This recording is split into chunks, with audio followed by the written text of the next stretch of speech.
ফিলিস্তিনের ভূমি একটি অত্যন্ত বরকতময় এবং পুণ্যময় স্থান। এই ভূমি ঐশী বাণী ও নবুয়তের উৎসস্থল ও ফোয়ারা।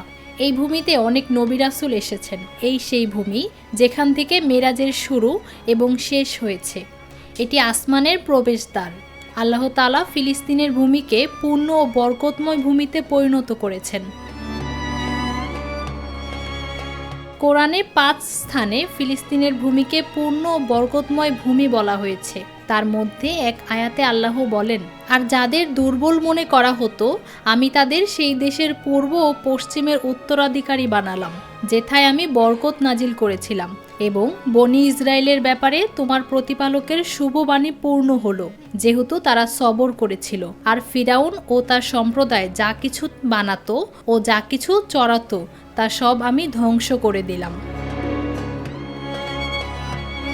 আরদে মুকাদ্দাস মানে হলো পবিত্র ভূমি। আল্লামা রাগিব ইস্পাহানি রহমতুল্লাহ বলেন, বাইতুল মাকদিস হলো শিরক ও কুফর থেকে পবিত্র স্থানের নাম।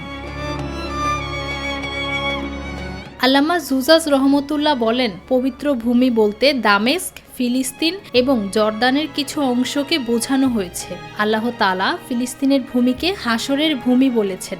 আল্লাহ তাআলা ইরশাদ করেছেন, তিনি কিতাবের অধিকারীদের মধ্যে যারা কাফির তাদের প্রথম সমাবেশেই তাদের ঘরবাড়ি থেকে উচ্ছেদ করেছেন।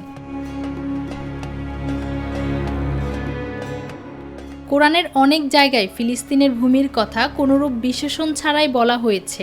সূরা বনি ইসরাইল এর এক আয়াতে এসেছে, আমি কিতাবে মীমাংসা দান করে বনি ইসরায়েলকে অবহিত করেছিলাম, তোমরা পৃথিবীতে দুবার বিপর্যয় সৃষ্টি করবে এবং ঘোর অহংকার প্রদর্শন করবে। এই পবিত্র ভূমি, যার পবিত্রতা ও বরকত পবিত্র কোরআনে বারবার বলা হয়েছে, মুসলমান হিসেবে যার উত্তরাধিকার পবিত্র কোরআনে উল্লেখ করা হয়েছে, এই ভূমি মুসলমানদের দ্বারা অত্যন্ত বরকতময় ও পবিত্রতার আবরণে শাসিত হয়েছে। কিন্তু পরিতাপের বিষয় যে আমরা আমাদের গৌরবোজ্জ্বল ইতিহাস ভুলে গেছি।